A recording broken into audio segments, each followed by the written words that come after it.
ஞானத்தின் ஆழம், அர்த்தமுள்ள ஆன்மீகம்.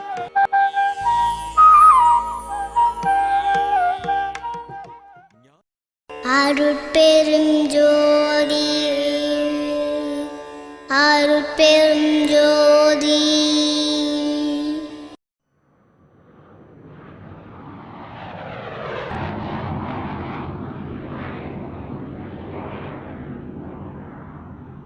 வான் கலந்த மாணிக்க வாசக நின் வாசகத்தை நான் கலந்து பாடுங்கால்.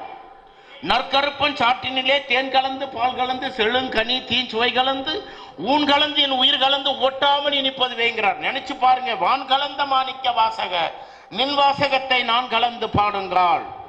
இந்த ஊர் பேர் என்னங்க? காவி தண்டலம். நம்ம இவர் வராரு, சுந்தரம் தானே அவர் பேர், பாலசுந்தரம் வராரு. இன்னும் அவ்வளோ லேட்டாக வரீங்க அப்படின்னு கேட்டா, நான் கலெக்டரை போய் பார்த்துட்டு வரேங்க. கலெக்டரை எங்கே பார்க்க முடியும்? கலெக்டரேட்டில் தான் பார்க்க முடியும். மீன் கடையில் பார்க்க முடியாது, மார்க்கெட்டில் பார்க்க முடியாது. அப்படி வந்தால் அவர் எந்த வேலையும் செய்ய மாட்டார். பார்த்துருக்கலாம், பார்த்துட்டா நல்லா இருங்க வாங்க ஆஃபீஸ்க்கு. அப்போ என்ன அர்த்தம்? கலெக்டரேட்டுக்கு போனால் தான் கலெக்டர் பார்க்க முடியும். அதை வள்ளல் பெருமான் எப்படி சொல்றாரு பாருங்க. வான் கலந்த மாணிக்க வாசக, அடே மாணிக்க வாசகா, மணிவாசகா, நீ தந்த திருவாசகம் இருக்கிறதே அது வான் கலந்தது, அதை நான் கலந்து பாடுங்கள். அப்படின்னு என்ன அர்த்தம்? இவரும் வான் கலந்தார் என்பது பொருள். அதை முதல்ல புரிஞ்சுக்கணும் நம்ம. அதுக்கப்புறம் நம்ம சைவத்தை பத்தி நினைப்போம். அவர் என்ன அருமையா சொல்லியிருக்கிற பாருங்க. வான் கலந்த மாணிக்க வாசக நின் வாசகத்தை நான் கலந்து பாடுங்கள். அப்போ அவரும் வான் கலந்தார் என்பது பொருள். அந்த திருவாசகத்தை பெருமைப்படுத்தி பாடுகின்றாரே வள்ளல் பெருமான். அப்போ எனக்கு கேள்வி வருமா இல்லையா? என்னடா வரலாறு எடுத்து பார்த்தா கோயிலுக்கு போவாதேங்கிறான் அந்த ஆளு. எப்படி அப்படி இப்படிலாம் சொல்லிவிட்டு கடைசியில் பார்த்தா திருவாசகம்னாக்கா அது சைவ நெறிக்கு உரியதாச்சே. திருவருட்பாவை சைவ நெறியில் வைக்கல. 12 திருமுறைகளில் திருமந்திரம் இருக்கு, ஆனா இவரது இல்லை. நல்லா கவனிக்கணும். ஏன் தெரியுமா? அட இவரது மட்டுமா? மணிவாசகருடைய திருவாசகத்துக்கு உரிய மணிவாசகர் கூட இல்ல. 63 நாயன்மார்கள் பட்டியல். அதை கவனிச்சீங்களா? சேக்கிழார் பெருமான் தந்தாரு. அனபாய சோழனுடைய பேச்சை கேட்டுக்கிட்டு சேகரிச்சாரு 63 பேரு. அந்த 63 பேர்ல மணிவாசக பெருமான் கூட இல்லையா? ஆனா நீங்க சிவன் கோயிலுக்கு போங்க, அங்க 4 மடம் ஒண்ணு இருக்கும். அப்பர், சுந்தரர், ஞான சம்பந்தர், மணிவாசகர் 4 பேர் இருப்பாங்க. அங்க மட்டும் நீங்க 4 பேரை வைப்பீங்க. ஆனா இவர் ஏன் இதுல வைக்கலன்னு சொன்னா நம்ம அன்பர்கள் சொல்லுவாங்க, காலத்தால் பிந்தியவர். கிடையவே கிடையாது. அவருடைய பாடலை எடுத்து பார்த்தீங்கன்னா சொல், ஆக்கம், எழுத்து, வடிவம் இதெல்லாம் பார்த்தீங்கன்னு சொன்னா அவர் சுந்தரருக்கும் ஞான சம்பந்தருக்கும் அப்பருக்கும் முந்தியவர் அப்படிங்கிறது அவருடைய எழுத்திலிருந்தே, சொல்லிலிருந்தே, பொருளிலிருந்து பார்க்கலாம். அப்படிப்பட்டவருடைய அந்த பெயரை அவர் வந்துட்டு சான்றோன் என்று பெயர் பெற்ற சேக்கிழார் மறந்துடுவாரா? மறந்துட்டு விட்டுருவாரா? மறந்துட்டு ஒன்னும் அவர் விட்டுல. அவர் அறிஞர், அவர் சான்றோன். யாரை எங்க வைக்கணுமோ அவங்கள அங்க வைக்கணும்ன்றதுலாம் ரொம்ப தெளிவானவர். அனபாய சோழன் என்ன சொன்னான்? டேய், இந்த அடியார்கள் எல்லாம் சேகரித்து நீ வழங்கன்னு சொன்ன. சரின்னு ஏத்துக்கிட்டு இவர் போறார். இவர் பீகார் வரைக்கும் போயிருக்கார். அது தெரியுமா? எவ்வளவு பேருக்கு தெரியும்? பீகார் வரைக்கும் போயிருக்கார். அங்க போனதுனால தான் பைராகி அப்படிங்கிற ஒரு சிவனடியான திருத்தொண்டருடைய சிறு தொண்டருடைய வரலாறுல கொண்டு வைக்கிறார். அவரு தான் புள்ளகரி கேட்டவர். புள்ளகரி கேட்டவன் யார் தெரியுமா? நம்ம நாட்டு சிவனடியான் இல்ல, வடநாட்டு சிவனடியான் பைராகி. அவன் தான் இன்னைக்கும் புணம் திங்கிறவன். சுட்ட புணத்தை அப்படியே சாம்பலை தள்ளி திங்கிறவன் இன்னைக்கு இருக்காங்க. அதை அப்போ இவர் அங்க வரைக்கும் போய் தேடி இருக்கார். அப்படிப்பட்டவருக்கு மணிவாசக பெருமானை மட்டும் ஏன் இடம்பெற செய்யவில்லை? அதை நம்ம யோசிக்கணுமா இல்லையா? யோசிச்சேன். என்னால் அதை ஏத்துக்க முடியல. ஆனா விடை கிடைத்தது. என்ன தெரியுமா? இந்த 63 பேர் இருக்காங்களே, அவங்கெல்லாம் சிவபெருமானுக்கும் சிவனடியாருக்கும் தொண்டு செஞ்சவங்க. நல்லா கவனிச்சுங்க. அப்படித்தானா? நான் எதனா மாற்றி சொல்றேன்னா? 63 பேரும் சிவபெருமானுக்கும் சிவனடியார்களுக்கும் தொண்டு செய்தவர்கள். ஆனால் மாணிக்க வாசகர் சிவபெருமானுக்கு தொண்டு செய்யவில்லை, சிவபெருமான் மாணிக்க வாசகருக்கு தொண்டு செய்தார். அதனால இவரை தொண்டர் பட்டியலில் சேக்கிழார் பெருமான் வைக்கவில்லை. நல்லா தெரிஞ்சுங்க. என்னையா தொண்டு செஞ்சாரு? இவர் பேச்ச கேட்டுக்கிட்டு குதிரை ஓட்டிட்டு வந்தாருங்க முதல்ல. அதோட விட்டாரா? பரிய நரியாக்குனார், நிறைய பரியாக்குனார். அதோட விட்டாரா? புட்டுக்கு மனுஷன் வந்தார். அதோட விட்டாரா? பிரம்படி பட்டார். அதோட விட்டாரா? மணிவாசக பெருமான் சொல்ல சிவபெருமான் எழுதியதுதான் திருவாசகம். நல்லா கவனிக்கணும். இவன் சொல்ல அவன் செஞ்சான். அதனால இவருக்கு அவர் தொண்டு செய்ததனால் இவரை தொண்டர் பட்டியலில் சேர்க்கவில்லை சேக்கிழார். அதுதான் உண்மை. இத வள்ளல் பெருமான் கொண்டு வரார். ஏயா இவர் இவ்வளவு சுத்திக்கிட்டு ஒரு வள்ளலாரை பத்தி பேச வேண்டியவர், இவர் ஏன் இவங்களை பத்தி எல்லாம் பேசுறாரு? கேட்கணும்ல. உண்டு. ஏன் தெரியுமா? வள்ளல் பெருமான் மட்டும்தான் சேக்கிழாருக்கு அடியெடுத்து கொடுக்கப்பட்ட உலகலாம் என்கின்ற சொல்லில் இருக்கக்கூடிய உலகு என்கின்ற 3 எழுத்துக்குரிய ஒரே ஒரு சொல்லுக்கு 2527 விளக்கங்களை தந்திருக்கின்றார் வள்ளல் பெருமான். இவ்வளவு விளக்கத்தையும் கொடுத்து ஒரே ஒரு சொல்லுக்குங்க, உ ல கு, அந்த ஒரு சொல்லுக்கு 2527 விளக்கத்தை கொடுத்து விட்டு இதை விரிக்க கூறின் பெருகும் என்பதால் இம்மட்டோடு நிறுத்தி கொண்டோம். அப்ப இவ்வளவு தூரம் சொன்னதெல்லாம் என்னவா பாத்தீங்களா? இதை விரிக்க கூறின் பெருகும் என்பதால் இம்மட்டும். அப்போ எப்பேற்பட்டது அந்த உலகின்ற அந்த சொல்? அது மெய்மொழி பொருள் அப்படிங்கிறார். எப்படிங்க? வள்ளல் பெருமான் அதை மெய்மொழி பொருள் அப்படிங்கிறார். இதையெல்லாம் நம்ம உணர வேண்டும். அதனால்தான் வள்ளல் பெருமான் எப்பேற்பட்ட நிலையில் நமக்கு தெளிவுபடுத்தி தந்திருக்கின்றார். அந்த திருவாசகத்தில் அவர் முதல் பாடல்ல மணிவாசக பெருமான் முதல் பாடல்லையே நம்மளை குழப்புறார். மணிவாசக பெருமான் முதல் பாடலிலேயே நம்மை குழப்புகிறார். நல்லா பேசிக்கிட்டு இருந்தா இந்த ஆள் திடீர்னு குழப்புறான்னு சொல்லிட்டு எம்எல்ஏ நீங்க நினைக்கணும்ல. அப்படி என்ன ஒரு குழப்பம் பண்ணார் தெரியுமா? நமச்சிவாய வாழ்க, நாதன் தாழ்வாழ்க, இமை பொழுதும் என் நெஞ்சில் நீங்காதான் தாழ்வாழ்க, கோகழியாண்ட குருமணி தன் தாழ்வாழ்க, ஆகமமாகி நின்று அன்னிப்பான் தாழ்வாழ்க, ஏகன் அநேகன் இறைவனடி வாழ்க அப்படின்னு முடிக்கிறார். முதல்ல என்ன சொல்ற பார்த்தீங்கன்னா, நமச்சிவாய வாழ்க. நல்ல கவனிக்க. ரோஷமுள்ள சைவ நெறியில உள்ளவங்க இதை நல்லா நினைச்சு பாருங்க. ரோஷம் உள்ளவங்க, புரியாதவங்களுக்கு பிரச்சனையே இல்லை. ரோஷம் உள்ளவங்களுக்கு கேட்கிறேன் நான். நமச்சிவாய வாழ்கன்னு ஒருத்தன் சொல்றாங்க, அவனுக்கு எவ்வளவு கொழுப்பு இருக்குங்க. நமச்சிவாயனா யாருங்க? பரம்பொருள். பரம்பொருளை வாழ்த்துறதுக்கு இவனுக்கு என்னங்க அருகதை இருக்கு? இவன் மனுஷங்க. பரம்பொருளை வாழ்த்துவதற்கு இவன் யார்? இவன் வாழணும்னா அவன் நினைச்சாதான். அவன் என்று அணுவும் அசைவதில்லை. அப்படின்னா நமக்கு விளக்கம் தந்தபடி இவர் அவரை தான் வாழ்த்தினாரா அப்படின்ற கேள்வி எழணும். அப்ப தெரியும் இவர் யாருன்னு. தேவாரம் துதிக்க பாடியது, திருவாசகம் அடைய பாடியது. நல்லா தெரிஞ்சுக்குங்க. தேவாரம் துதிக்க பாடியது, திருவாசகம் அடைய பாடியது. இறைவனை துதிக்கலாம், இதை இறைவனை அடையலாம். எவ்வளவு பெரிய விஷயம். அப்ப நமச்சிவாயனா என்னங்க சொன்னாரு? அவர் பரம்பொருளை சொல்லவில்லை. இதை நான் போற இடத்துல எல்லாம் சொல்றேன். அது இப்ப எங்க சயின்டிஸ்ட் மத்தியில வச்சுக்கிட்டு இருக்கேன். அவங்க தான் அதுல இறங்கணும். ஏன்னு சொன்னா நான் மா சி வ ய, நான் 5 எழுத்து. நான் ம சி வ ய, இந்த 5 எழுத்து. இதெல்லாம் இது வாழணுமா? நம சிவாயன்றது வாழணுமா? அப்படின்னா என்ன? ந அப்படின்னு சொன்னா அதோடைய கோணத்தின் அடிப்படையில் ப்ராஸ்டேட் கிளாண்ட் அப்படின்னு பேர் மூலாதாரத்தில் இருக்கு. ப்ராஸ்டேட் கிளாண்ட் சதுர வடிவில் இருக்கிறது. நா என்பதற்கு சதுர வடிவம், மா என்பதற்கு பிறை வடிவம், அது கிட்னி. சி என்பது கவிழ்ந்த முக்கோணம், அது இதயம். வா என்பது நீள்வட்ட வடிவம், தைராய்டு கிளாண்ட்ஸ். யா என்பது ஐங்கோண வடிவம், பிட்யூட்டரி கிளாண்ட்.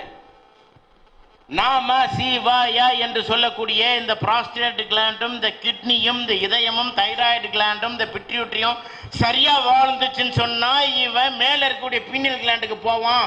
அதுக்காக நமச்சிவாய வாழ்கன்னு சொன்னார். இது நல்லா புரிஞ்சுக்கணும். இதுல பிஹெச்டி பண்றான் ஒருத்தன்னா அவன் கண்டிப்பா ஞானியா போயிருவான். அப்பேற்பட்ட விஷயம். நீங்க உடம்பு பிரிச்சிங்கன்னு சொன்னா, நாங்க போஸ்ட்மார்ட்டம் பண்ணும்போது பார்க்குறோம், அந்த புரோஸ்டேட் கிளாண்டு சதுரமா இருக்கும்.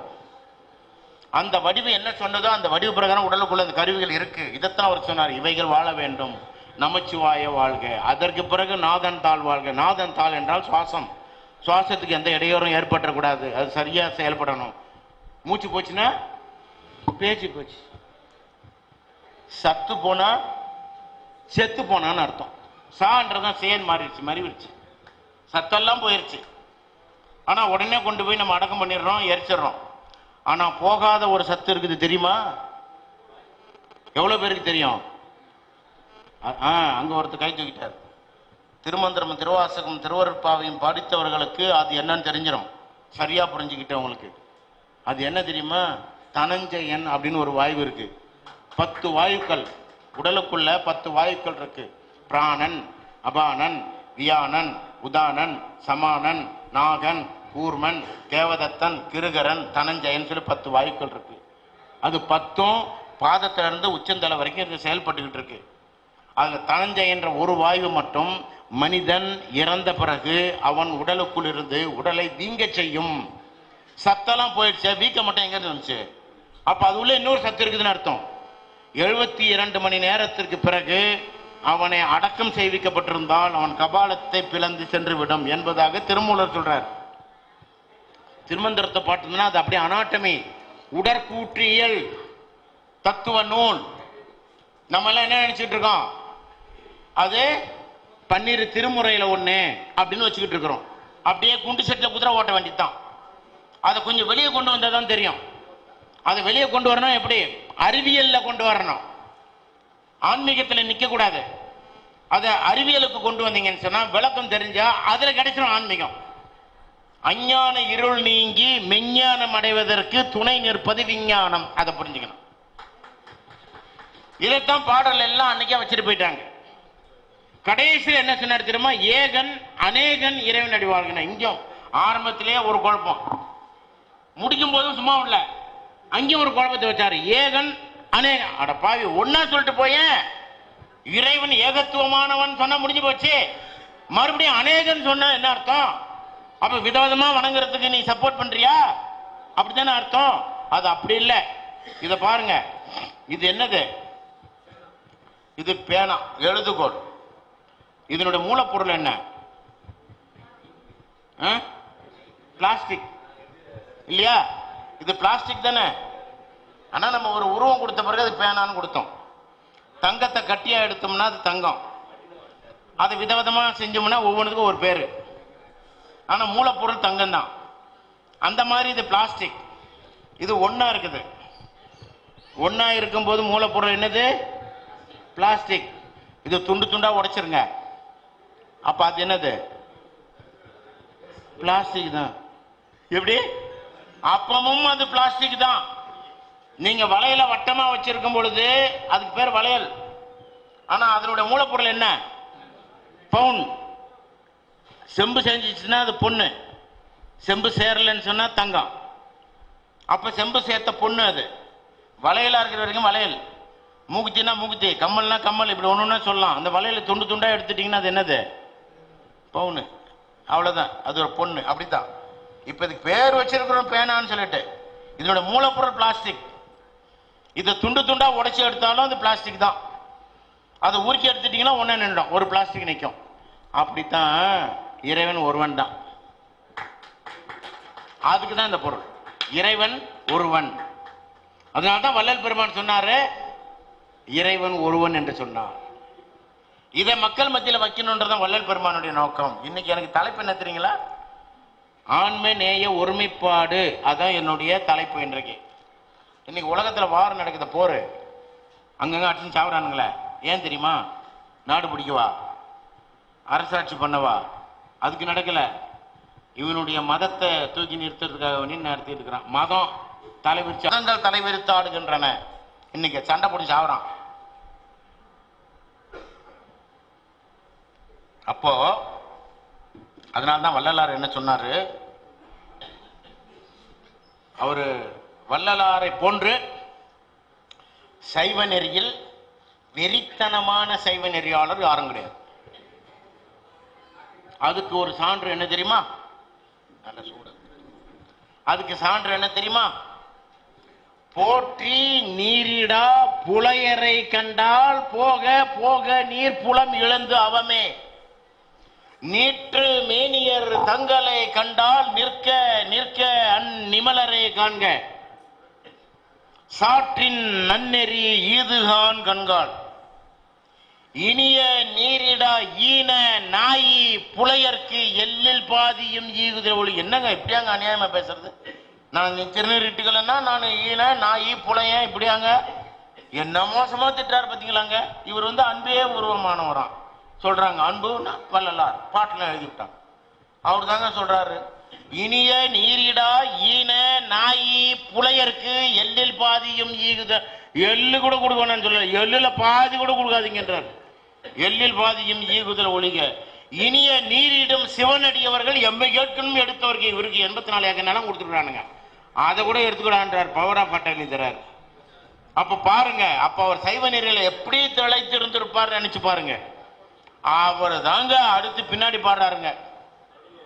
இப்படி பாடினவர் தான் பின்னாடி என்ன சொல்றாரு, ஜாதியிலே மதங்களிலே சமய நெறிகளிலே சாத்திர சந்தடிகளிலே கோத்திர சண்டையிலே ஆதியிலே அபிமானித்து அலைகின்ற உலகீர் அலைந்து அலைந்து நீர் வீணே அழிதல் அழகலவே. ரொம்ப அழகா, ரொம்ப பொறுமையா, ரொம்ப பெருமையா அழகலவே. இதுல அழகு இல்லையப்பா, முட்டாள்தனமாச்சரா அப்படின்னு சொல்லல. இனிய உளவாக இன்னாத கூறல் கனியிருப்ப காய்க்கும். அது அழகு இல்லையப்பா, இப்பெல்லாம் வீணா போறது, வாழ்க்கை வீணடிக்கிறீங்களப்பா அப்படின்னு சொல்லி எவ்வளவு அழகா சொல்றாரு பார்த்தீங்கன்னா. அந்த பிள்ளைய பார்த்துட்டு, ஒரு பிள்ளைய பார்த்துட்டு, மாடு மாதிரி போகுது பாரு, பா நான் தண்ணியை கொண்டு வா அப்படின்னு சொன்னா அந்த பிள்ளை என்ன செய்வா தெரியுமா? கொண்டு வருவா, கொண்டு துப்புன்னு வச்சுட்டு போயிடுவா. அதே பிள்ளைய பார்த்துட்டு, பசு மாதிரி போகுது பாரு கண்ணே, கொஞ்சம் தண்ணி கொண்டு வாடா அப்படின்னு சொல்லுங்க. கீழே மாமா இந்தாங்க மாமா. பாத்தீங்களா? ஆனா ஒண்ணு கவனிக்கணும், மாடு தான் பசு, பசு தான் மாடு. எவ்வளவு பெரிய விஷயம் பார்த்தீங்களா? பசுதான் மாடு, மாடுதான் பசு. மாடுன்னு சொன்னா அங்க உள்ள உணர்வுகள் வேறு, பசுன்னு சொன்னா அதனுடைய உணர்வுகள் வேறு. அதைத்தான் வள்ளுவர் சொன்னார், இனிய உளவாக இன்னாத கூறல் கனியிருப்ப காய்க்க வந்துட்டு. எவ்வளவு அழகா சொன்னார். அதைத்தான் வள்ளல் பெருமான் அழகலவே அப்படின்னார். எவ்வளவு அழகா எடுத்து சொன்னார் பாரு. அப்போ நம்ம எப்ப நம்மளுடைய மாண்டு விடக்கூடிய சூழல் எதில் வருகிறது என்றால் எல்லாத்திலும் ஒத்து போயிடுவாங்க. இந்த ஜாதின்றதை மட்டும் விட்டு கொடுக்க மாட்டாங்க. எப்படிங்க? எல்லாம் வடக்க தெற்க போனீங்கன்னா நிறைய பேர் கடற்கரை வாழ் மக்கள், அவங்கெல்லாம் நாடார் சமுதாயம்னு உண்டு. ஆனால் அவங்க எல்லாரும் கிறிஸ்தவத்தில் மாறி வந்திருப்பாங்க. சமய அடிப்படையில் கிறிஸ்தவ சமயத்தை ஏற்றுக்கிட்டு இருப்பாங்க. ஆனால் நாடார் கிறிஸ்டியன், தேவர் கிறிஸ்டியன் எப்படி அதை விட மாட்டாங்க. அது அப்படியே இருக்கும். இன்னும் அவங்க பொண்ணு கொடுக்க மாட்டாங்க, பொண்ணு எடுக்க மாட்டாங்க, அதே தான் இருப்பாங்க. சமயத்தில் தாண்டி வந்திருந்தால் கூட அவங்க அதை விட்டு வரமாட்டாங்க. அதை தான் வள்ளல் பெருமான் சொன்னார், ஜாதியிலே மதங்களிலே சமய நெறிகளிலே. இப்ப என்ன பார்த்துட்டு நான் தாடி வச்சிருக்கிறேன், என் கூட பேசுற, இப்ப கூட பேசினார் அவரு, சுத்த சன்மார்க்கிங்க பேசினார்ல, பேசினாருங்களா? அவர் சுத்த சன்மார்க்கி அப்படின்னு சொன்னாருங்களா? சொன்னீங்களா இல்லையாங்க? இப்படி நிறைய பேர் பேசுவாங்க, சுத்த சன்மார்க்கின்னு பேசுவாங்க. நான் போன் போட்டேன்னு வச்சுக்கங்களேன், போனை எடுத்துட்டு பாய் பேசுறாருங்க. என்னங்க என்னங்க இதுக்கு என்னங்க சொல்ல போறீங்க? நேரில் பார்க்கும்போது ஐயோ பெரிய சுத்த சன்மா இருக்கீங்க அப்படின்னு சொல்றவங்க போன்ல பேசுனா பாய் பேசுறாரு வந்து பேச, பார்த்தீங்களா? அடுத்து வந்து பேசுறவங்க எடுப்பாங்க, இங்க பாயும் தலகாணியும் பேசலைங்க, டாக்டர் ஹுசேன் பேசுகிறேன் அப்படிம்ப. எப்படி பாயும் பேசல, தலகாணியும் பேசல. என்ன பாய் என்னும் தலகாணியும் சொல்லாதீங்க. இந்த பைத்தியக்காரன் பேச்சும் கேட்டுக்கிட்டு நீங்க உங்க பேரை மட்டும் மாத்திராதீங்க. உங்க பேர் இப்படியே இருந்தாதான் நம்ம வியாபாரம் நல்லா நடக்கும். அதான் நடக்குது. அவரு பேராசிரியர் அன்பழகன் சொன்னதுங்க. என் மேல ரொம்ப அன்புள்ளவர், கோவம் வந்தா திட்டுவாரு, ஆலோசனையும் நல்லா தருவார். அவர் சொன்ன சொல்லு எந்த பைத்தியம் அது வந்துட்டு ஏன் சொன்னார் தெரியுமா? அது சொல்லிடணும். இந்த இடத்துல அறிவாலயத்துல நாங்க உட்காந்து பல விஷயங்கள் பேசிக்கிட்டு இருக்கோம். எனக்கு கலைஞர்லாம் ரொம்ப வேண்டியவங்க. திமுக காரம் போட்டிருக்குன்னு நினைச்சுக்காதீங்க, நான் அதெல்லாம் கிடையாது. உட்காந்து பேசிக்கிட்டு இருக்கும்போது இவர் கலைஞர் வந்து எல்லாம் சரிதான், சிறப்பாக தான் இருக்குது, உங்க பேர் தான் கொஞ்சம் சிக்கலா இருக்குது அப்படின்னாரு. சரிங்க தலைவரை, நான் உன பேரை மாத்திக்கிறேன் அப்படின்னு சொல்லுவேன்னா சொல்லலை, சும்மா தான் இருந்தேன், கேட்டுக்கிட்டேன். இந்த மனுஷங்கிட்ட அவனா வாதிட முடியுமா? சும்மா இருந்துட்டேன். கலைஞர் போயிட்டார். போன பிறகு என் பேரு கொண்ட SM ஹுசேன் ஒருத்தர், நான் எம்ஏ ஹுசேன், SM ஹுசேன் ஒருத்தர் இருக்கார். அவர் வந்துட்டு அறிவாலயத்தினுடைய செயலாளர். அவர் வந்துட்டு அப்படி காட்டுறாரு, என்ன பேசி விடாது இந்த ஆளுகிட்ட. நான் ஏன் பேச போறேன்? பேசல. கலைஞர் எழுந்து போயிட்டார். அப்ப பேராசிரியர் போகும்போது சொல்றார், டாக்டர் எந்த பைத்தியக்காரன் பேச்சாச்சும் கேட்டுட்டு பேரை மாத்திராதீங்க. அப்பதான் சொன்னார். எப்படி அவர் எவ்வளவு அழகா சொன்னார் பார்த்தீங்களா? அப்படின்னு சொன்னார். ஏன் சொல்றேன் தெரியுமா? நீங்க இந்த பேர்ல இருந்தா தான் நம்ம வியாபாரத்தை நல்லா நடத்த முடியும். உண்மைங்க. இன்னைக்கு இவ்வளவு பேர் ஏன் உட்கார்ந்து இருக்கிறீங்க தெரியுமா? இந்த சன்மார்க்க சங்கத்தை சிறப்பா 30 விழா நடத்துறாங்கிறதுக்காக உட்கார்ந்து இல்ல. எவனோ ஒருத்தன் சாய்பான், அவன் பேர் உஷானா, வந்து சன்மார்க்கம் பேச போறான்னு என்னதான் பேசுறான் பார்க்கலான்னு அதுக்குதான் உட்கார்ந்து இருக்கிறாங்க. இப்ப பேசுறதெல்லாம் கேட்டுட்டீங்களா? நீங்க இங்க கேட்டா பத்தாது. ஒரு நண்பர் பேசினாரு என்ன காஞ்சிபுரத்தில், வாயை வச்சு சும்மா இல்லாதபடிங்க வாயை கிளறி விட்டாரு. இவங்களாம் எதிரில் உட்காந்துருக்காங்க. டாக்டர் உசேன் வந்திருக்கிறாரு. அவர் வந்துட்டு தாவர உணவை பத்தி ரொம்ப சிறப்பா பேசுவாரு. அவர் சுத்த சன்மார்க்கி, ஏன்னா அவர் வெஜிடேரியனா இருக்கிறாரு அப்படின்னு. எனக்கு சும்மா இருந்திருந்தா நான் நல்லா சன்மார்க்கத்தை பத்தி பேசியிருப்பேன். இவர் சும்மா இல்லாம என் வாயை கிளறி விட்டுட்டு நான் அவரை கிழிச்சிட்டேன் மேடையிலேயே. நான் அப்படிதான் பண்ணுவேன் எப்பங்க போனாலும். நீங்க தாவர உணவு சாப்பிட்டுட்டாப்புல நம்ம வந்து சன்மார்க்கி ஆயிட முடியாது. அது நல்லா புரிஞ்சுக்குங்க. அப்படி நடந்து அப்படி உட்காந்துன்னு வச்சுக்கோங்க. அடுத்து இவர் என்ன சொல்லுவார் தெரியுமா? டாக்டர் வாங்க வாங்க. எங்க? கார்டியாலஜிஸ்ட் கிட்ட, இதய நோய் சிகிச்சை நிபுணர்கிட்ட கூட்டிட்டு போவார். அவர் பார்த்துட்டு, டாக்டர் உங்களுக்கு 3 வால்வு அடைச்சிருச்சு, இன்னும் 1 வால்வுல கொஞ்சம் காத்து போய்கிட்டு இருக்கு, நீங்க பைபாஸ் சர்ஜரி பண்ணிட்டீங்கன்னு சொன்னா உங்களால பிழைக்க முடியும், அதனால நீங்க என் பேச்சை கேளுங்க. நான் சொன்னேன், ஏன்யா எனக்கு பீடி சிகரெட் பழக்கம் இல்லை, குடி பழக்கம் இல்லை, நான் எதுக்கு அப்படி, எனக்கு ஏன் அப்படி ஆச்சுன்னு கேட்டால் அவர் சொல்லுவார், நீங்க இந்த ஆடு மாடு கோழி முட்டை எல்லாம் சாப்பிட்டீங்களே, அதோட விளைவும் 3 குழா அடைச்சிக்கிட்டு இருக்கு.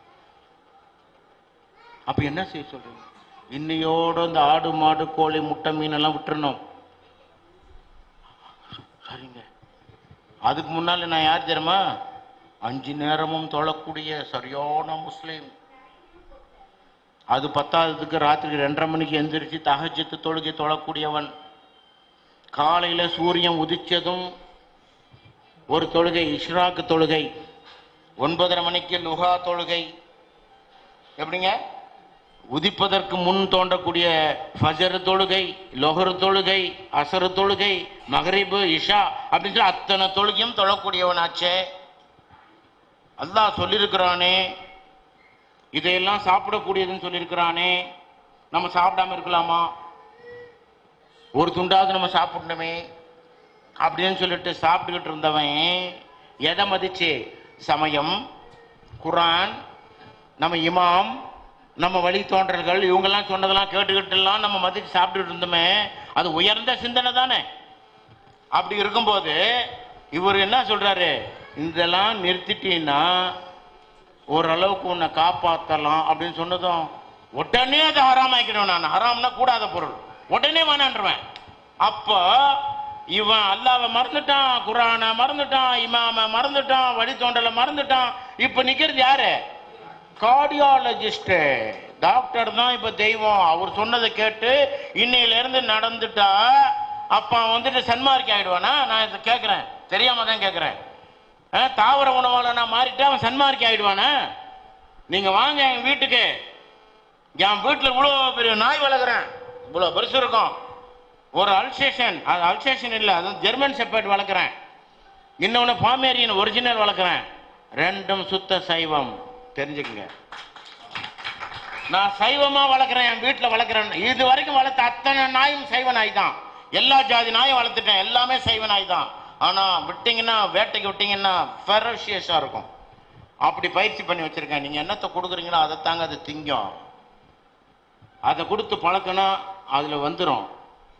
நான் வந்துட்டு ஜெர்மனிக்கு போயிருக்கும் போது நான் வளர்த்த நாய்க்கு வெட்டினரி டாக்டர் என்ன சொல்லிட்டாரு, எங்க அக்கா மகன்கிட்ட, டே உங்க மாமன் தானும் வாழ மாட்டான்டா, அடுத்தவனையும் வாழ விட மாட்டான்டா, இந்த நாயை கூட இப்படி படுத்துறான்டா, உன் மாமன் ஜெர்மனிலேருந்து வர்றதுக்குள்ளற கழக தாம்பரம் போய் வேலைச்சேரி ரோட்ல A1 பீஃப் ஸ்டால்ல போயிட்டு மாட்டு வால் சூப் வாங்கிட்டு வந்து இந்த நாய்க்கு போடுறா, செம்ம போஷாக்கா இருக்கும்டான்னு சொன்னார். அவருன்னு கேட்டுக்கிட்டு இந்த பையன் இவனும் டாக்டருக்கு படிக்கிறான். இவன் போய் என்ன பண்ணான், இந்த சூப்பை வாங்கிட்டு வந்து போட்டான், வற்புறுத்தி ஊத்தினான், குடிச்சிருச்சு, கொஞ்ச நேரத்துல விழுந்துருச்சு. இத தூக்கிக்கிட்டு ஓடுறான் எங்க, வேப்பேரிக்கு. எதுக்கு? வெட்டினரி காலேஜில் மருத்துவமனையில் கொண்டு போய் அட்மிட் பண்றாங்க. டாக்டர்லாம் பார்க்குறாங்க, இது உடம்பெல்லாம் நீல நிறமா மாறிடுச்சு, இது ஃபுட் பாய்சன், இனி இதை காப்பாற்ற முடியாது, அங்கே உயிர் போயிடுச்சு, கொண்டு வந்துட்டாங்க. பாத்தீங்களா? சைவமா வளர்க்கப்பட்ட அந்த நாய்க்கு நீங்க மாட்டுவால் சூப்பை கொடுத்ததுனால அது ஃபுட் பாய்சன் ஏற்பட்டு கோப்ரா வெனமை விட அதிகமா, அதாவது நல்ல பாம்பனுடைய விஷத்தை விட அதிகமான தாக்குதல் ஏற்பட்டு அந்த நாய் செத்து போச்சு. நம்ம கொண்டு வரக்கூடிய பழக்க வழக்கத்துல தான் இருக்குது. அப்போ அந்த நாய் சன்மார்க்கியா? என்ன கேட்டா நான் சன்மார்க்கின்னு சொல்லுவேன். மனுஷனை விட அது சன்மார்க்கின்னு நான் சொல்லுவேன். ஏன் தெரியுமா? இவன் சன்மார்க்கின்னு சொல்லிக்கிறான், இவன் பண்றத பாத்தீங்கன்னா அட்டூழியத்துக்கு அளவே இல்லை. எந்த வீட்லயும் பொண்ணு கொடுக்க மாட்டேங்கிறான், பொண்ணு எடுக்க மாட்டேங்கிறான், ஜாதியை விட்டு அவனால போக முடியல. அவன் பேர் எழுதும்போது அந்த பேர் பக்கத்தில் பிள்ளை அப்படின்னு போட்டுக்கிறான், மோலியாரும் போட்டுக்கிறான், செட்டியாரும் போட்டுக்கிறான். அப்ப என்ன சன்மார்க்கி சொல்லுங்க? அதுவல்ல சன்மார்க்கம். எல்லாத்தையும் விட்டுறணும், மனிதனாக வர வேண்டும். அதற்காகத்தான வள்ளல் பெருமான் நமக்கு இவ்வளவு வழியை காட்டியிருக்கிறார். இதை நான் சொல்லும் பொழுது உங்களுக்கு கொஞ்சம் கசப்பா இருக்கலாம். ஆனா இன்னைக்கு வந்திருக்கக்கூடிய நோய்கள் இருக்குது, சிக்கன் குனியா, அந்த இது இந்த இதுன்னு எல்லாம் வருது. அத்தனைக்கும் மருந்து எது தெரியுமா? நிலவேம்பு குடிநீர். அது எப்படி தெரியுமா இருக்கும்? கசப்பா இருக்கும். அது கொடுத்தாதான் அவங்களை காப்பாற்ற முடியும். அந்த நிலவேம்பு குடிநீர் தான் நான் சொல்லிட்டு இருக்கிறேன். ஆமாங்க, இவ்வளவு நேரம் நான் பேசின பாடல்களுக்கு விளக்கங்கள்லாம் சொல்லும் பொழுது ஐயோ என்ன பிரமாதமா சொன்னார்ப்பான்னு சொல்லி உங்க மனசு சொல்லும். நான் இந்த விஷயத்தை தொடும் பொழுது கொஞ்சம் அப்படியே தொய்வு அடைஞ்சிரும். ஏன்? நம்ம வாழ்ந்துட்டோம்யா, நம்ம வழி வழியா வந்துட்டோம். 2 நாளுக்கு கொண்டு வந்தா அது பேர் பழக்கம், தொடர்ந்து செய்தால் அதற்கு பேர் வழக்கம். அந்த வழக்கத்துக்கு நம்ம வந்துட்டோம். அதனால நம்ம குற்றவாளியா? இல்லைங்க, முடியுங்க. தவக்கலையிலிருந்து பூனையிலிருந்து கண்டதை தின்னவன். நான் வந்து எந்த சமயத்தையும் ஏற்றுக்கொள்ளாத நாத்திகனாக இருந்தவன். இன்னைக்கு இறை நம்பிக்கை வந்ததோடு மட்டுமல்லாம உணவு வழக்கத்துல தாவர உணவாளனா உறுதியாக நிற்கிறாங்க. அதுக்கெல்லாம் வள்ளல் பெருமான் தந்த திருவருட்பாதாங்க காரணம். அதனால தாங்க மக்கள் எல்லாம் என்ன விரும்புறாங்க. என் பேர்ல ரொம்ப மரியாதை கொடுத்து நீங்க வந்து பேசுங்க டாக்டர், இந்த வருஷம் பள்ளிவாசல்ல உள்ள திறப்பு விழாவில் நீங்க வந்து பேசுங்க டாக்டர் அப்படின்னு பேசுறான். நான் அங்க போனா கூட அங்க இருந்து அவுது பில்லாஹி மினஷ் ஷைத்தானிர் ரஜீம் பிஸ்மில்லாஹிர் ரஹ்மானிர் ரஹீம் அப்படியா சொல்லுவேன். அதை சொல்றது கிடையாது. அருட்பெருஞ்சோதி அருட்பெருஞ்சோதி தனிப்பெருங்கருணை அருட்பெருஞ்சோதி தான் தொடங்குறேன். ஆமாம், பொத்திக்கிட்டு கேட்டுக்கிட்டு இருக்கிறான். பெரியவங்க செஞ்சா பெருமாள் செஞ்ச மாதிரி அந்த இடத்துல பெரியவன். ஆனா நான் என்ன சொன்னாலும் ஏத்துவேன். அப்படியா இருக்கணும். ஒரு கொள்கைன்னா உள்ள உறுதியா நிக்கணும். வெட்டானா வெட்டிடணும். அப்ப அது கூட இல்லை, இப்படி எந்த திராணியும் இல்லை. நான் அடுத்து அதுக்கு விளக்கம் தருவேன். அந்த விளக்கத்தை குர்ஆன்ல இருந்த 2-3 ஆயத்துக்களை எடுத்து வச்சு நான் விளக்கம் தருவேன். அப்பதான் அப்படியா, அப்படிதான் தெரிஞ்சுக்குங்க. அப்ப எங்க வீட்டுல நான் வீடு பிரமாண்டமா கட்டின 5600 சதுரடி வீடு மட்டும் 9 டாய்லெட் பாத்ரூம் இருக்கு. நாங்க 3 பேர் தான் எங்க வீட்டுல வாழ்றோம். நாய் 2 சேர்த்தா 5 பேர்.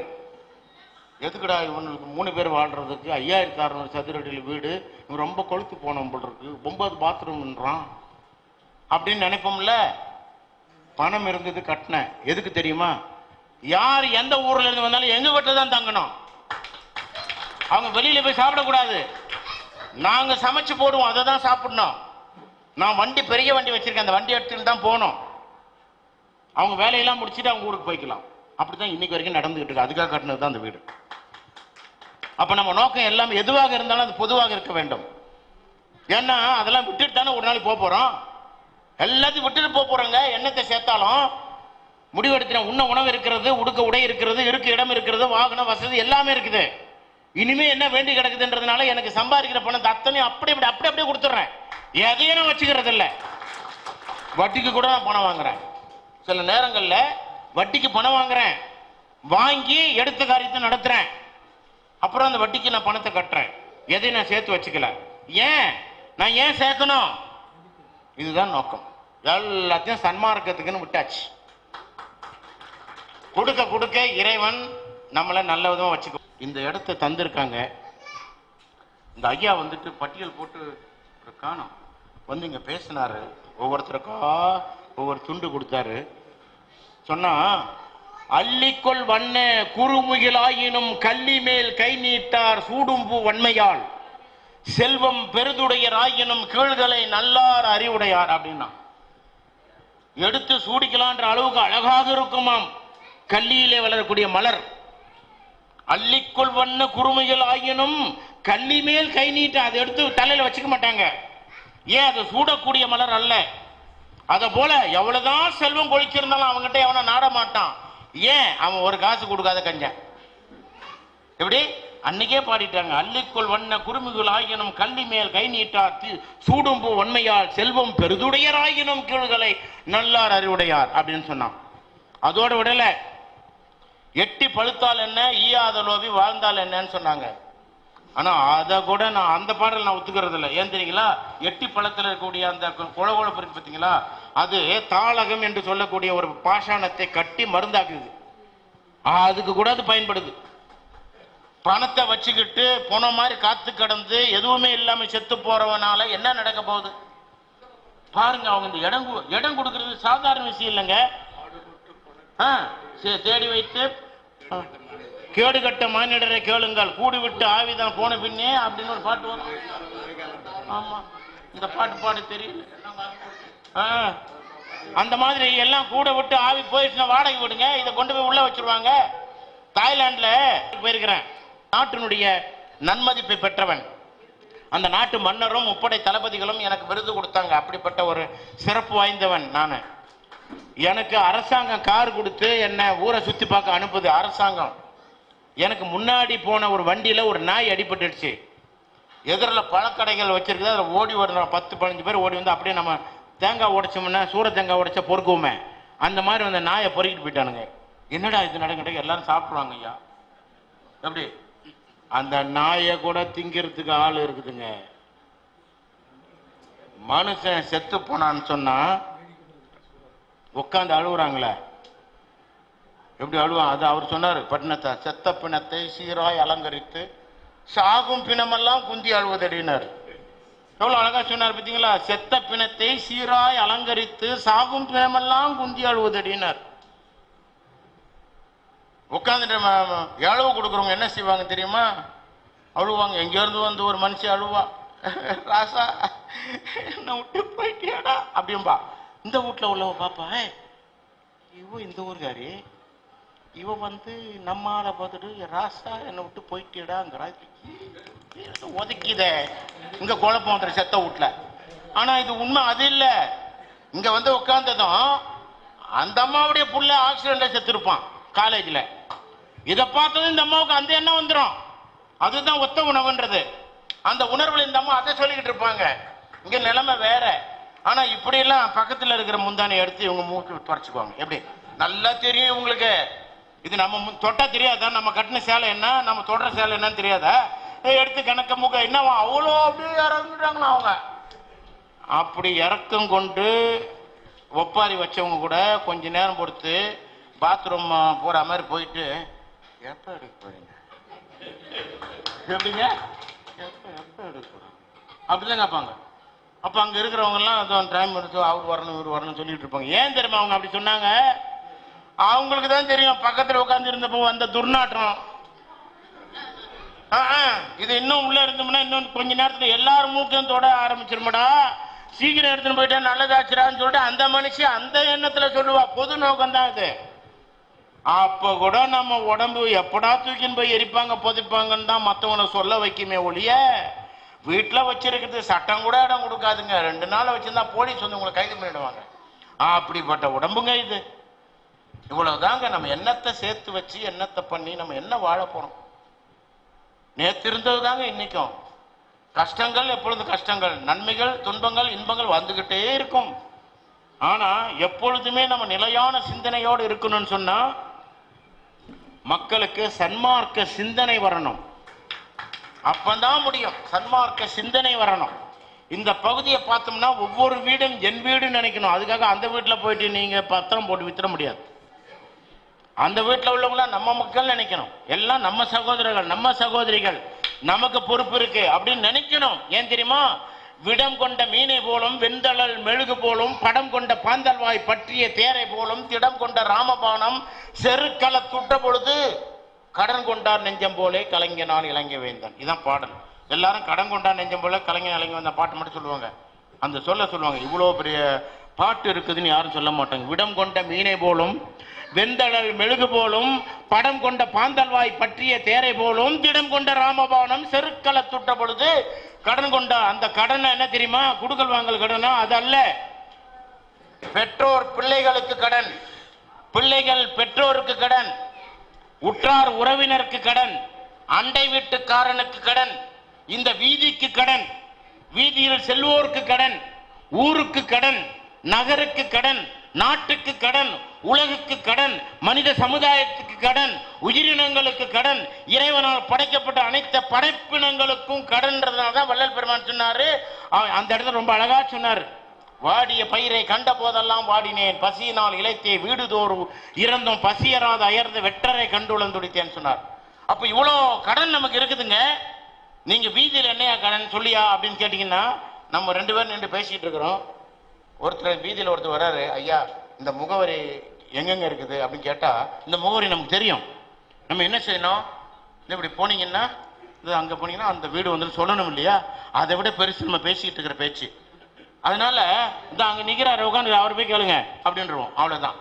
அப்போ நீங்க அந்த முகவரியை சரியா சொல்லி இருந்தீங்கன்னா நீங்க கடமையை நிறைவேற்றினீர். முகவரியை சொல்லாமல் விட்டால் நீங்கள் கடங்காரனா நீங்க. அதான் உண்மை. அப்ப கடன் நீங்க இப்படி சிந்திச்சு பாருங்க, எவ்வளவு கடன்ல நம்ம வாழ்ந்துட்டு இருக்கோம்னு நினைச்சு பாருங்க. அப்பேற்பட்ட கடனுள்ள வாழ்க்கையில் வாழ்ந்து கொண்டிருக்கக்கூடிய நம்மை நாம் திரித்து கொள்ள இருக்கக்கூடிய ஒரே ஒரு வாய்ப்பு சன்மார்க்க சிந்தனை தான். வள்ளல் பெருமான் சொன்னாரு, நீங்க ஒருவனுடைய யாரோ நமக்கு தெரியாது யாரோ ஒருவனுக்கு ஒருவேளை பசிய போக்குறதுக்கு நீங்க உங்களை தயார் பண்ணிக்கிட்டீங்கன்னு சொன்னா, இப்படி ஒவ்வொருத்தரும் உலகத்துல தயாராயிடுவான்னு சொன்னா, இந்த உலகத்துக்கு ராணுவத்துறை தேவையில்லை, காவல்துறை தேவையில்லை, சட்டத்துறை தேவையில்லை, நீதித்துறை தேவையில்லை. ஏன்? இவன் தான் அடுத்தவன் மேல கவலை கொண்டுட்டானே. அப்ப இந்த சிந்தனை எப்ப வரும்? ஒரு சமயத்துல ஜாதியில மதத்துல இருந்தால் வருமா? வராது. சன்மார்க்க சிந்தனை வந்தால் மட்டும்தான் வரும். அதனால்தான் வள்ளல் பெருமான் அழகா சொன்னாரு, இந்த இதெல்லாம் மறந்துட்டு நீங்க எல்லாரும் ஒத்த உணர்வோடு வாழுங்கள் அப்படின்னு நம்ம வழிகாட்டி சென்றிருக்கிறார். அதுக்காக இந்த இடத்துல அருமையான ஒரு அமைப்பை உருவாக்கி, கட்டடம்லாம் கட்டலாம் சாதாரண விஷயம் இல்லைங்க. அதுல கையெழுந்துறது இருக்க சாதாரண விஷயம் இல்லைங்க. போனா கொடுப்பாங்களாங்க, எல்லாரும் கொடுத்துட்டா ஓகே, கொடுக்கலன்னா அப்போ கேட்க போறவனுக்கு கேட்கறதுக்குள்ள மனம், கொடுக்கிறவங்களுக்கு கொடுக்கக்கூடிய மனம், அது வந்த பிறகு அதை சரியான முறையில் செலவு செய்யக்கூடிய அந்த ஒழுக்கம், அதை செய்த பிறகு இதை ஒழுங்கா நம்ம கடைபிடிக்கணுமே என்ற எண்ணத்தில் நடத்தக்கூடிய இந்த விழாக்கள், அதுலேயும் பொறுப்புணர்வோடு உங்களுக்கெல்லாம் எவ்வளோ வேலை இருக்கும். இன்னைக்குன்னா ஞாயிற்றுக்கிழமை சனிக்கிழமையா இல்லையே, வார நாள் தானே, எவ்வளோ பேருக்கு எவ்வளோ வேலை இருக்கும். அதையெல்லாம் விட்டு இந்த விழாவில் வந்து கலந்துக்கிட்டு நேரத்தை நம்ம செலவு செய்யறோம்னா வீணடிக்கிறது இல்லை, செலவு செய்கிறோம். அப்படி செய்யறோம்னு சொன்னா இதுதான் இறைவன் ஏற்றுக்கொள்ளக்கூடிய சூழல். அது மறந்து, இறைவன் இதை தான் ஏற்றுக்கொள்வான். இப்படி நம்ம எல்லோரும் ஒத்த கருத்துல வாழ்வோமே ஆனால் எவ்வளவு நல்லா இருப்போம் நினைச்சு பாருங்க. ஒருத்தருக்கு ஒருத்தர் உதவி செய்துக்குவோம். எங்க பகுதியில் இருக்கக்கூடிய மக்கள் யார் வீட்டுல எந்த நிகழ்ச்சி நடந்தாலும் என்னை வந்து கேட்குறாங்க, இதை பார்த்து சொல்லுங்க டாக்டர், பொண்ணுக்கு கல்யாணம் நின்று போச்சு, என்னன்னு பாருங்க டாக்டர், இந்த மாதிரி 2 வரன் வந்திருக்கு, இதுல எதை எடுத்துக்கலான்னு பாருங்க. நான் ஜோசியக்காரன் இல்லை, ஆனா ஜோதிடம் தெரிந்தவன், வியாபார ஜோதிடன் அல்ல, உண்மையான ஜோதிடன். சரியா எடுத்து நான் கணிச்சு கொடுப்பேன். அது காசு வாங்குறோமா? இல்லை, எங்க மக்கள் கேட்குறாங்க, அதுக்காக கொடுக்கணும். எங்கெங்கயோ சாயந்தரம் தஞ்சாவூர்ல இருந்து ஒரு ஜட்ஜு, அவர் எல்லாத்தையும் அனுப்பி வச்சுட்டு, டாக்டர் நாளைக்கு இருக்குங்க, பார்த்து சொல்லுங்க டாக்டர், இன்னைக்கு நான் காலங்காத்தால பார்த்துட்டு தான் நான் இங்கே வந்திருக்கேன். ஏன்னு தெரியுமா? அவங்ககிட்ட ஏதோ ஒரு கஷ்டம் மாட்டிக்கிட்டு இருக்கு. அதுல இருந்து அவங்க விடுதலை பெறதுக்கு இதுல இருந்து எதையோ அவங்க எதிர்பார்க்கறாங்க. அது உண்மையோ பொய்யோ, ஏற்புடையதோ இல்லாததோ, அவங்க இதுல எதிர்பார்க்கறாங்க. நம்ம எடுத்து விளக்கம் சொல்லிட்டு அவங்க சந்தோஷமாயிடுவாங்க, அந்த வீடு நிம்மதியா இருக்கும். இந்த நிம்மதியை ஒவ்வொருவரும் தேட வேண்டும். அதற்காக வந்ததுதான் சன்மார்க்க சிந்தனை. அதனாலதான் இந்த வாழ்க்கை முழுக்க இப்படியே வாழணும் நினைச்சு, அவர் ரொம்ப நாளா அந்த மனுஷன் என்னை வந்து வாங்க வாங்க வாங்கன்னு கூப்பிடாரு. நான் ஒவ்வொரு முறையும் நான் மறுத்துருவேன். என்னோட சூழ்நிலை ஒரு காரணமா இருக்கும், என் மனநிலை ஒரு காரணமா இருக்கும். இப்போ அதெல்லாம் விட்டாச்சு. நமக்கு எங்க முடியுதோ நம்ம முடிஞ்ச நேரத்தில் இருக்கிறோம்னா, நான் மலேசியா போக வேண்டியவன், நேற்று ராத்திரியே போயிருக்கணும். இந்த 25ஆம் தேதி இங்கே வரணுன்றதுனால என்னுடைய டிக்கெட்டை 27ஆம் தேதின்னு மாற்றிருக்கேன். 26ஆம் தேதி டிக்கெட் இல்லை. இப்போ 4 அன்னைக்கு நான் மலேசியா போயிடுவேன். போயிட்டு 2ஆம் தேதி நான் திரும்பி வருவேன். வந்துட்டு அடுத்த நாட்டுக்கு இப்படி என்னுடைய வாழ்க்கை சுற்றிக்கிட்டே இருக்கும். எங்கே இறைவன் என்னை வேலை வாங்கிக்கிறானோ அங்கே நான் என் பணிகளை செய்கிறேன். அவ்வளோதான். எல்லாம் அவங்ககிட்ட இருக்கு, நம்மளால் உள்ளது எதுவுமே இல்லை. சகோதர சகோதரிகளே, இதெல்லாம் நான் பேசுறதெல்லாம் நல்ல பேச்சாளன்ற பேச்சு கைத்தட்டு வாங்குறதுக்காக பேசுறது இல்லைங்க. நீங்கள் கவனிச்சிருப்பீங்க, இது என்னோட வைத்தறிச்சல், என்னுடைய உணர்வு. இதை கொட்டுறதுக்கு ஒரு வாய்ப்பு கிடைச்சிருக்கு, நான் இங்கே கொட்டியிருக்கிறேன். அவ்வளவுதான். இதை எடுத்து மக்கள் புரிஞ்சுக்கணுன்றதுக்காகத்தான். எல்லாரும் புரிஞ்சுக்கணும். புரிஞ்சுக்கிட்டு அவங்கவுங்க வாழ முயற்சி செய்துட்டாலே போதும். இந்த விழா வெற்றி அடைந்து விட்டது. அதனால தான் இந்த நேரத்தை பயன்படுத்தி கொண்டேன். இந்த வேளையில் போனால் வராத 4 உங்களிடத்தில் சொல்லி நான் விடைபெற விரும்புகின்றேன். நேரம் போனா வராது. எந்த வேலைக்கு எந்த நேரத்தை நீங்க வகுத்தீங்களோ அந்த நேரத்தில் அந்த வேலையை மட்டும் செய்யுங்க. அப்ப அந்த நேரத்தை செலவு செய்ததாக பொருள். அந்த வேலையை விட்டுட்டு வேற வேலை செஞ்சீங்கன்னு சொன்னா நேரத்தை நீங்க விரயப்படுத்தினீங்கன்னு அர்த்தம். விரயப்படுத்தக்கூடாது. நேரம் போனா வராது. அடுத்தது வார்த்தை போனா வராது. நான் சொன்னேன்ல, மாடு பசு, அவ்வளவுதான். அப்ப எப்படி வேலை வாங்கிக்கணுமோ அப்படி வேலை வாங்கிக்கணும். மனசு கொதிக்கும். சில வேலையில பெருமையா நம்ம உபதேசம் பண்றது ரொம்ப எளிமை. சொல்வது யாருக்கும் எளிய, அறியவாம் சொல்லிய வண்ணம் செயல் அப்படின்னு சொன்னார். சும்மா சொல்லிட்டா பார்த்தாது, படுறவனுங்களே தெரியும் அவன் பாடு. ஆனா ஒரு மோசமான நிலைமையில நம்ம இருக்கிறோம், கொதிச்சு போயிருக்கிறோம். டென்ஷன் யார் வந்தாலும் சரி அவங்க மேல எரிஞ்சு விழுவோம். ஆனா உள்ள ஒரு உணர்வு சொல்லுது, ஐயோ நம்ம தப்பு பண்றோமே அப்படின்னு ஒண்ணு சொன்னா கூட அதையும் மீறி வெளியே வர்றது ஆக்ரோஷம் வரும். அதுல தப்பிக்கிறதுக்கு ஒரு உபாயம் என்ன? இப்படி கொஞ்சம் தண்ணி அடுங்க, கடிச்சிட்டு குடிங்க, இல்ல அண்ணாந்து குடிங்க. எப்படி?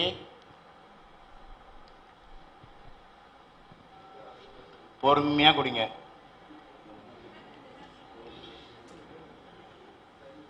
அப்படி பொறுமையா குடிங்க.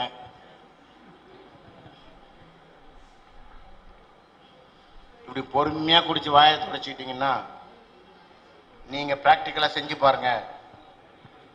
உங்களுடைய வேகம், கோபம், அந்த டென்ஷன் கிட்டு கிட்டு கிட்டு கிட்டு கிட்டு கிட்டுன்னு இறங்கி, சரிங்க வா, எப்படி முதல்ல இருந்தது போயிட்டு சரிங்க வா அப்படின்னு அடுத்து நம்ம என்ன செய்ய போறோமோ அது பேசுவோம். அந்த தன்மை எது செய்யும்? இந்த 1 டம்ளர் தண்ணி செய்யும். நீங்க என்ன நினைச்சுக்கிட்டு இருக்கிறீங்க? ஒரு வீட்டுக்கு போனா அவங்க கிட்ட காபி கொடுத்தாதான், காபி குடிச்சாதான், சாப்பிட்டாதான், போட்டாதான் அது உறவு, அதுதான் சிறப்பு அப்படின்னு நினைக்கிறீங்களா? அவன் நான் வெறும் தண்ணி மட்டும் குடிச்சிட்டு போயிட்டான். தண்ணி சாதாரணமான விஷயம் இல்லை, உயர்ந்த பொருள். அது நினைச்சுக்குங்க. எப்பேற்பட்ட கொலைபாதக செயல் செய்பவன் கூட கொஞ்சம் முன்னாடி கொஞ்சம் தண்ணியை பொறுமையா குடிச்சிட்டான்னு சொன்னா அவன் தன்னை காப்பாத்திக்கிறான். அப்பேற்பட்ட சக்தி இந்த தண்ணியில இருக்கு. பிறகு ஒரு பக்கம் உட்கார்ந்துக்கிட்டு பொறுமையா அப்படின்னு நீங்க வந்துட்டு மூச்சை இழுத்து நிறுத்தி கொஞ்ச நேரம் விட்டு பாருங்க, முடிஞ்சு எல்லாமே போயிடும். அப்ப அந்த தண்ணீரும் அந்த காற்றும் நமக்கு எவ்வளவு பெரிய உதவி செய்யுதுன்னு பாருங்க, அவ்வளவு பெரிய உதவி செய்யும். எளிமையான விஷயம். நீங்க வந்துட்டு பலாத்காரம் பண்ணி இதெல்லாம் பயிற்சிக்க கூடாதுன்னு நினைச்சு இருந்துடாதீங்க, செயல்படுத்து. நமக்கு நிறைய துணைன்னு இருக்கும். எந்த பிரச்சனை வந்தாலும் உட்கார்ந்து பேசி தீருங்க. பேசி அதை தெளிவுபடுத்திக்கிட்டு பொறுமையை கடைபிடிச்சிக்கிட்டோம்னு சொன்னா அந்த இடத்துல நமக்கு நிச்சயமா நல்ல வெற்றி கிடைக்கும். படப்பையில் என்னுடைய கிளினிக்கில் இருக்கும்போது ஊர்ல பிரச்சனைன்னு சொன்னா, பச்சை ஸ்கிரீன் தொங்குதா பாடுறாம்பாங்க. பச்சை ஸ்கிரீன்னா என்னுடைய கிளினிக்ல ஸ்கிரீன் தொங்குச்சுன்னா நான் இருக்கிறேன்னு அர்த்தம். அப்பா பிரச்சனை ஓஞ்சிச்சுன்னு வச்சுக்கோ. ஊர்ல வர பெரிய பிரச்சனை எல்லாம் ஓஞ்சிரும். ஏன் என்னை வந்து கூட்டிட்டு போவாங்க, எல்லாத்துக்கும் கூப்பிட்டு வச்சு சமாதானம் பண்ணி தப்பு பண்ணவங்களை கூட்டிட்டு வந்து கிளினிக்ல வச்சு 4 வாங்கி அங்கிருந்து அனுப்புவேன். இப்படி இருக்கணுங்க. அது எதன அடிப்படை தெரியுமா? சொந்தம், பந்தம், உறவு, உரிமை, அந்த அடிப்படை. அப்படிதான் வாழணும். ஒருத்தரை பார்த்து நம்ம திட்டுறோம்னு சொன்னா ரோட்ல போறவங்கலாம் பார்த்து நம்ம திட்டுவோமா? அப்படி திட்டினா நம்ம யாரு? கீழ்பக்கத்துக்கு போக வேண்டியவங்க. அப்ப நம்ம திட்டுறோம்னு சொன்னா உரிமை இருந்தாதான் நம்ம திட்டுவோம். அந்த சிந்தனை இருக்கணும், அந்த உரிமை இருக்கணும். இதையெல்லாம் எங்க இருந்து படிக்க முடியும் சொன்னா சன்மார்க்கத்தில் தான் படிக்க முடியும். அப்ப மத்த சொல்லலையா? சொல்லி இருக்குது. நம்ம தான் அந்த கூட்டம் அந்த வட்டத்தை விட்டு வெளியே வர மாட்டோமே. அதனால அதை விட்டு வெளியே வந்துடணும். சன்மார்க்க சிந்தனைக்கு வந்துட்டு அது பெரிய விசாலமானது. எல்லாரையும் அதுக்குள்ள உள்ளடக்கி வச்சுக்கும். அப்பயே ஏற்பட்ட வெட்ட வெளி. அதனாலதான் வடலூரை பெருவெளி என்று சொன்னார். பெருவெளி என்று சொன்னார். இந்த சிந்தனையை நம்ம மனசுக்குள்ள வச்சு நம்ம எந்த சமயத்தை சார்ந்தவர்களாக இருந்தாலும், அதுக்காக ஜாதி மதத்தை விட்டு வந்துருங்க, அதெல்லாம் நான் சொல்லலை. உங்க சிந்தனையை சன்மார்க்கத்தை கொண்டு வாருங்கள். உங்கள் செயல்பாடுகளை சன்மார்க்கத்தை கொண்டு வாருங்கள். இதை வளர்றதுக்கு நீங்க முயற்சிகள் செய்யுங்க. நம்ம எல்லோரும் ஒன்றாக இருப்போம், எல்லா நிகழ்ச்சியிலும் கலந்து கொள்வோம், இறைவன் நமக்கு அருள் பாலிப்பான் என்று கூறி இந்த வாய்ப்பு எனக்கு வழங்கி 2 தான் சொன்னா பார்த்தீங்களா, அதுக்கு தான் ஒருத்தர் வேணும். அதையும் திருவள்ளுவர் சொன்னல, இடிப்பாறை இல்லாத ஏமரா மன்னன் கெடுப்பாறை இல்லாவனம் கடும். அப்படிதான் சொல்லிவிட்டு விட்டுட்டு போன என்ன அர்த்தம்? அதுக்கு தான் இப்படி ஒருத்தர் இருக்கணும். கேட்டுங்க, எங்க ராஜேந்திரன் இருக்கிறாரு, பார்த்துங்க, அதுக்கு தான் வேணுன்றது. அதாவது இப்ப என்ன ஆச்சு?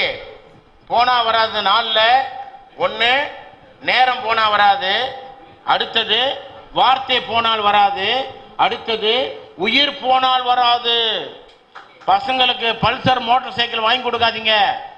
அவன் ஃப்ரண்ட் பிரேக் பிடிச்சி அங்கே முட்டி கிடப்பான். ஐயோ என் பிள்ளைக்கு நேத்தானே வண்டி வாங்கி கொடுத்தான் பார்த்து அடிச்சுக்காதீங்க. இதெல்லாம் கொடுக்காதீங்க. சீக்கிரம் பண்ணுங்க வைப்பீங்க. கொடுக்காதீங்க. மோட்டார் சைக்கிள் வாங்கி கொடுக்காது. ஏன்னா உயிர் போனா வராது. ஏன்னா இவங்க 7:30 போடுவாங்க. ரோட்ல என்ன போடுவாங்க? 7:30 போடுவாங்க. அங்க என்ன நடக்கும், வீட்டுல என்ன நடக்கும் எல்லாம் நினைக்க மாட்டாங்க. அதனால உயிர் போனால் வராது. அடுத்தது மானம் போனால் வராது. இதுல நம்ம ரொம்ப உறுதியா நிக்கணும். மானம் போனா அது யாருக்கிட்ட இருக்கு? நம்ம கிட்ட தான் இருக்கு. அது வள்ளலார் ரொம்ப நல்லா சொல்லியிருக்கிறார். உயிர்கொலையும் புலை பூசிப்பும் உடையவர்கள் எல்லாம் உறவினத்தார் அல்ல, அவர் பிற இனத்தார். அவருக்கு பயிர் புறுவோர் பசி தவிர்த்தல் மாற்றிலுமே புரிய பரிந்து மற்றை பண்புரையில் நண்புதவேல். இங்கே அவங்க ஒரு நாளைக்கு அவனுக்கு வந்துட்டு சன்மார்க்க சிந்தனை வரும், அன்னைக்கு சொல்லிக் கொடு. அதுக்காக அவனை விட்டுறாத. உலக எல்லோடு அவனுக்கு எல்லா உதவியும் செய் அப்படின்னு வள்ளல் பெருமான் நமக்கு அறிவுறுத்தி சென்றிருக்கிறார். சகோதர சகோதரிகளே, நாம் அதையெல்லாம் கடைபிடித்து நம்ம இந்த 4ஐயும் போனா வராத 4ஐயும் காப்பாற்ற ஒவ்வொருத்தரும் முயற்சி எடுத்துட்டாங்கன்னு சொன்னா அவனுக்கு எந்த பிரச்சனையும் இருக்காது. வாழ்க்கையில் எல்லாமே வெற்றியாகத்தான் இருக்கும். முயற்சி செய்வோம், நாம் வெற்றி அடைவோம். எல்லா மேல நம்பிக்கை இருக்கணும். நம்பிக்கை தான் பெரிய மருந்து என்பதை கூறி எனக்கு இந்த இடத்துல பேச வாய்ப்பளித்ததோடு மட்டுமல்லாமல் நான் மட்டும் பேசிட்டு இருந்தா போதுமா? கேட்கறதுக்கு ஆள் வேண்டாமா? இவ்வளோ பேர் இவ்வளோ நேரம் இருந்து கேட்டல. உங்க எல்லோருக்கும் என்னுடைய நன்றியை தெரிவித்துக் கொண்டு, சபையோருக்கு என்னுடைய நன்றியை தெரிவித்துக் கொண்டு, இந்த சூழலை ஏற்படுத்தி தந்தான இறைவன், அந்த இறைவனுக்கு நம் அனைவர் சார்பாக நான் நன்றியை தெரிவித்துக் கொண்டு விடைபெறுகிறேன். நன்றி, வணக்கம். அருட்பெருஞ்சோதி அருட்பெருஞ்சோதி தனி பெரும் கருணை அருட்பெருஞ்சோதி எல்லாம் செயல் கூடும் என்னானை அம்பலத்தே எல்லாம் வல்லான் தனையே ஏத்து அருட்பெருஞ்சோதி அருட்பெருஞ்சோதி தனி பெரும் கருணை அருட்பெருஞ்சோதி. நன்றி, வணக்கம்.